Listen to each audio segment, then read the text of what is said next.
স্বামী যদি মোবাইলে স্ত্রীর সাথে কথা বলার সময় রাগ হয়ে তালাক দেয়, তাহলে কি তালাক হয়ে যাবে? স্বামী যদি দাবি করে সে তালাক দিয়েছে, অথচ স্ত্রী যদি বলে আমি শুনি নাই, তাহলে কার কথা ধর্তব্য হবে? এসব ক্ষেত্রে করণীয় কি?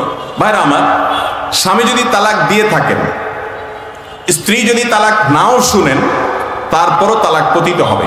তালাক পতিত হওয়ার জন্য স্ত্রীর শোনাটা আবশ্যক নয়। স্বামী যদি বলেন আমি সজ্ঞানে তালাক দিয়েছি, ইসলামী শরিয়ার দৃষ্টিকোণ থেকে সেটি তালাক হয়েছে বলে ধর্তব্য হবে।